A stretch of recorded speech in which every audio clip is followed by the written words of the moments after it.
Today we're going to talk about 5 real estate words that you need to know what they mean if you're at all thinking about being involved in real estate. Hi, I'm Jason Geroux. I'm the designated broker and owner of 410 Real Estate, a multi-million-dollar producing real estate brokerage here in Gilbert, Arizona.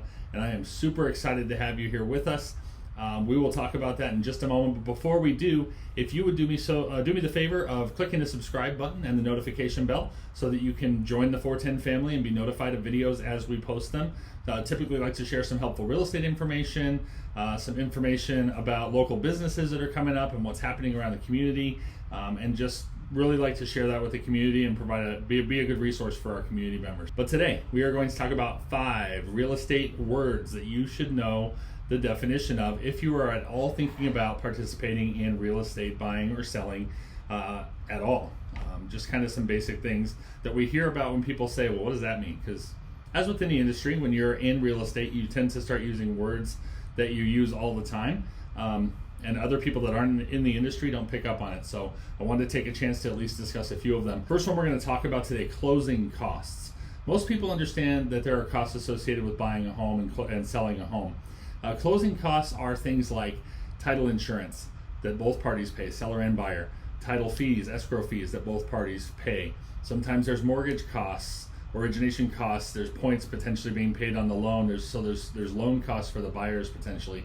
So this is everything that's a cost to you as either a buyer or a seller that's going to affect the bottom line of what you either owe if you're the buyer or what you're going to get back if you're the seller. This has nothing to do with down payment. This has nothing to do with earnest money or anything like that. This is strictly closing costs. Now for a seller, you're probably in the Phoenix market right now, you're probably maybe 1 to 2% of the purchase price is a good target for closing costs. Might vary, obviously, depending on the home, so don't quote me on that specifically. If you're a buyer, you're still looking maybe 2 to 2.5% is a good target range for what closing costs should be. Sometimes higher, sometimes lower, depending on the loan program and what you're doing. But that's closing costs. Number 2, due diligence. Most people understand due diligence as the inspection period. So when you are a buyer or a seller, part of the purchase contract says that the buyer has 10 days to conduct due diligence. That's what it says in the contract.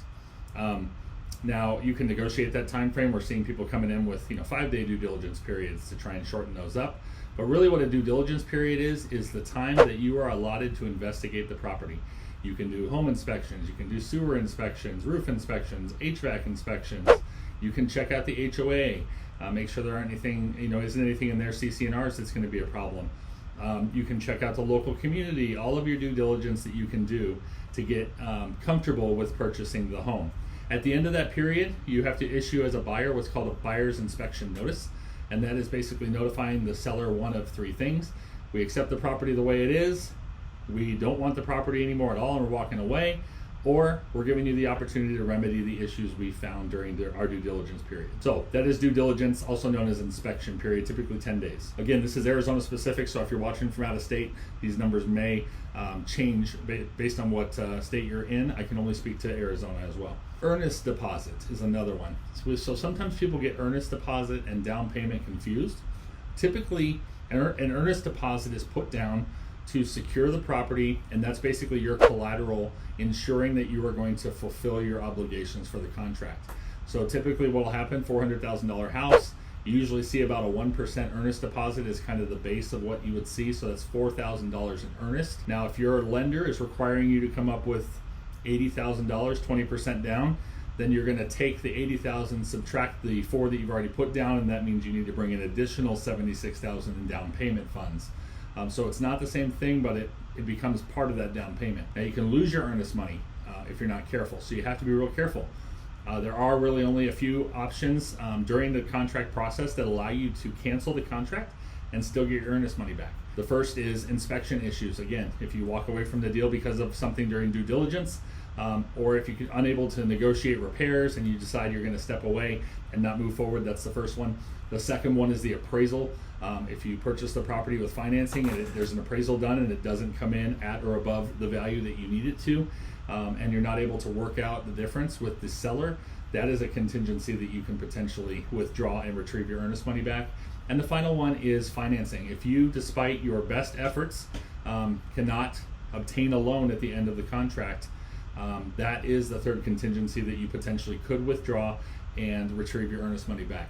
Now, each situation is different, and the title company, being the neutral third party, is going to be the one that makes a decision on where the earnest money goes to at the end of the day if there is a cancellation. So this is basic information, but always rely on your title officer to give you more information if you're thinking about canceling before you do that. Fourth, escrow. We just talked about the title and escrow officer.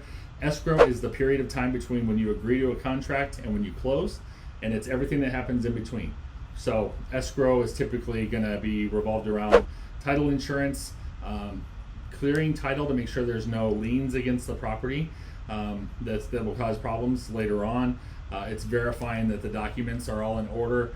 It's verifying everybody pays the money they're supposed to, and then the title company will distribute out either proceeds to the seller, payoffs to the mortgage company, variety of things. So the escrow process is managed by a title company, and they are a neutral third party that handles everything from start to finish when it comes to paperwork and funds to make sure everybody is delivering on what they should be delivering on. So I promised you 5. The 5th one is what is an FHA loan versus a conventional loan? And again, we have another video that talks more about this, but you want to consult with your mortgage professional to get specifics. I just wanted to give it to you from a realtor point of view, and when we're representing sellers and or buyers and we're looking at the contract, and those are the 2 types of financing. FHA, government-backed loan that requires a lower down payment. Typically, credit scores may not be as stringent as a conventional loan, and it has permanent mortgage insurance attached to it. So that's the FHA.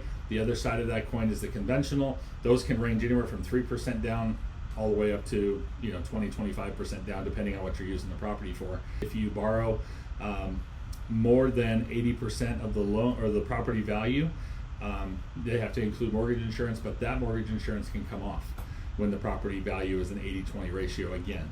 Pluses and minuses, if you're looking at condos and townhomes, it's extremely important you find out if it's an FHA eligible property. FHA does restrict certain properties based on percentage of non-owner occupied or investment properties within the complex. Also things like HOA reserves, if they don't have enough funds in reserve, sometimes FHA will not endorse that project. So you need to make sure, if you're going into a condo or a townhome specifically, more likely condos, because they need what's called a condo certification, you want to make sure that the complex is not going to have any problems getting FHA financing. We'll link a video here at the end about mortgages. If you have questions about mortgages, we did a really good one with our friend Andrew over at People's Mortgage. We'll go ahead and link that so you can have some more information on the FHA conventional discussion. I hope this video was helpful to you. I know it was a lot of information in just a few minutes here, but we love to provide this kind of information. If it was helpful, please share this video with a friend and let them know about some vocab terms, or maybe you can try and stump your family at dinner. I know we all want to do that, right? Here's a cool word I learned today. So hopefully this was great for you, and we appreciate you watching, and we will see you again next time on the next video.